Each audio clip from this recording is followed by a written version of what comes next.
Hello, everyone.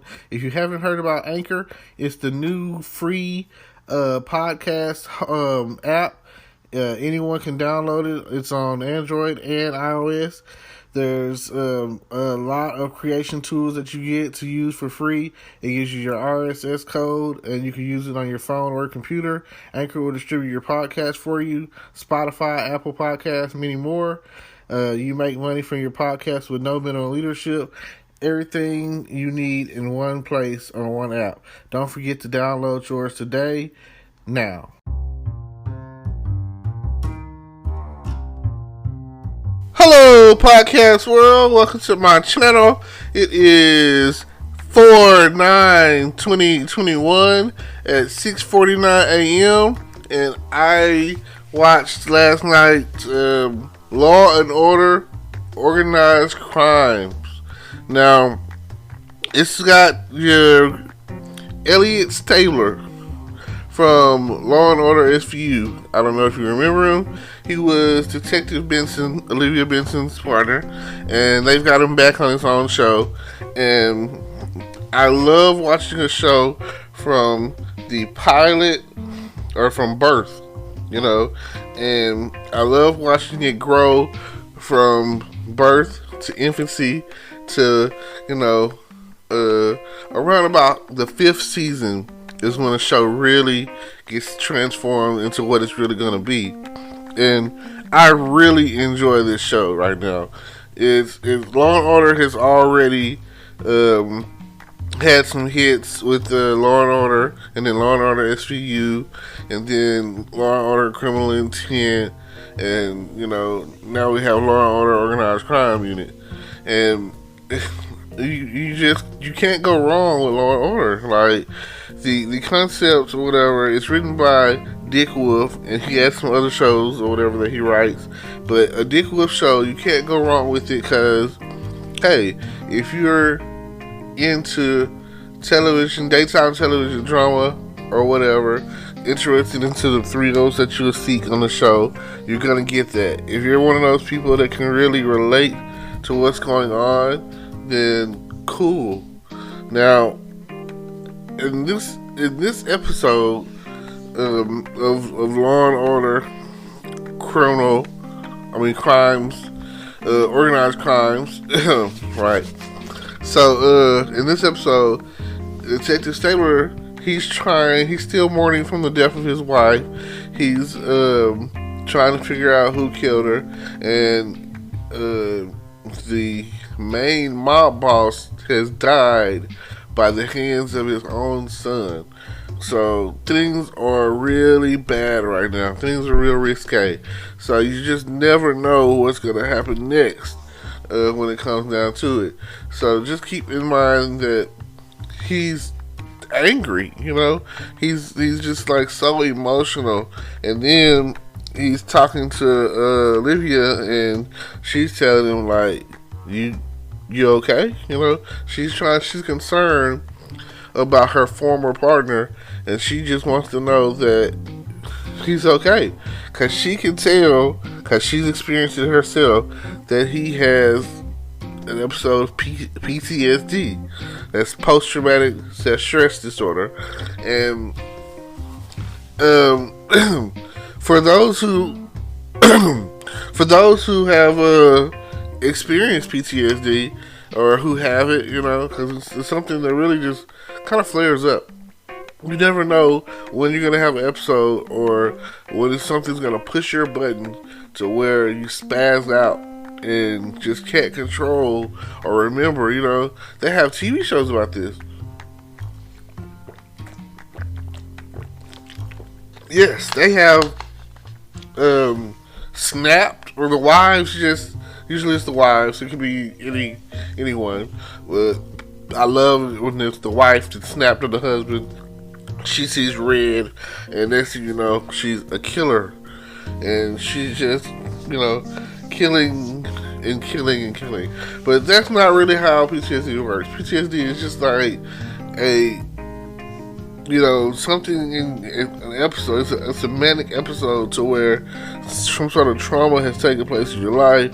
Maybe if you're in the military, you've gone to war, and you just can't control yourself more or less emotionally. And the things that you say are probably some of the most hurtful things you could say, or the things you do are probably some of the most hurtful things you could do or whatever, including physical altercations like fighting or killing or, whatever. It's just, and then you don't realize that it's happening because, like I said, it's just reaction. And that's all you're doing is reacting to the buildup of the stress that's on your mind, It's poor mental health at the end of the day. And to anyone out there who's in mental health is important. Like, depression is real. I just, all the time I say that. It's something that you definitely want to check on and keep in touch with, because you never know what's going to happen next with your mental health. And if you're experiencing any type of signs of poor mental health, talk to someone.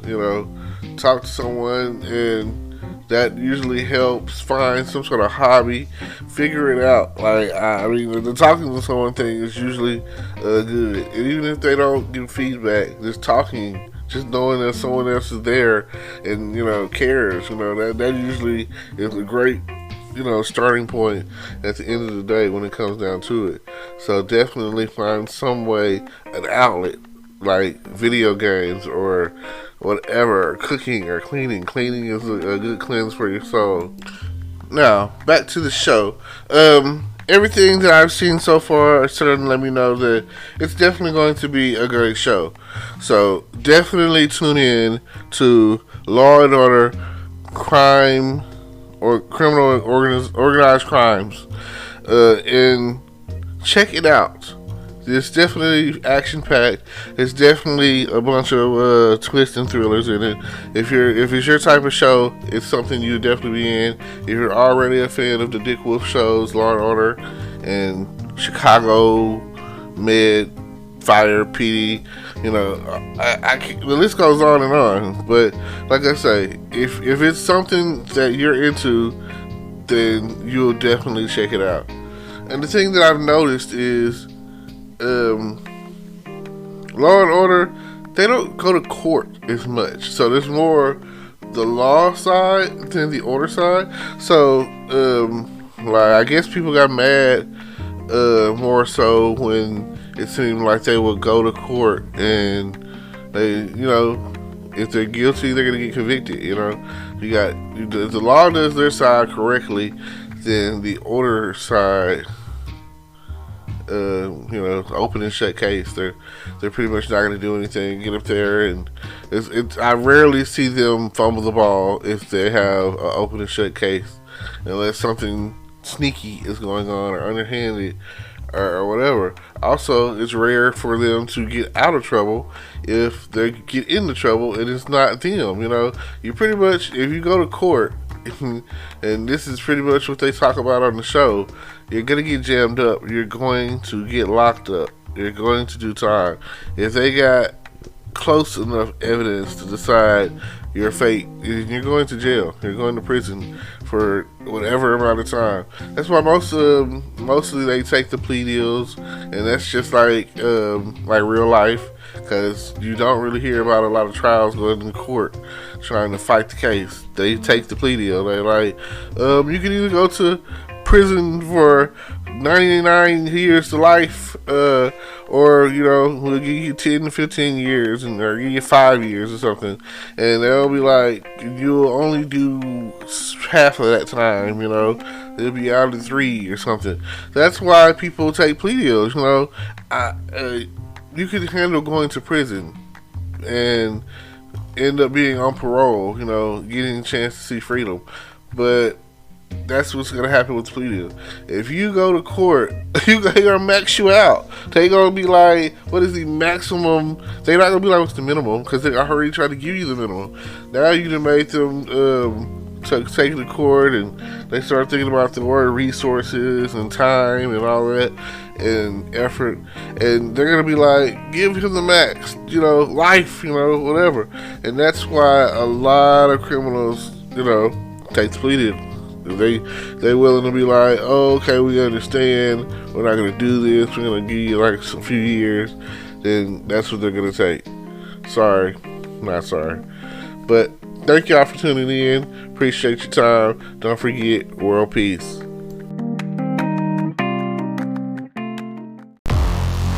Hello, YouTube world. Welcome to my channel. Don't forget to like, comment, subscribe, and hit the notification bell so you can be notified when I drop hot content like this. And stay tuned for the next video.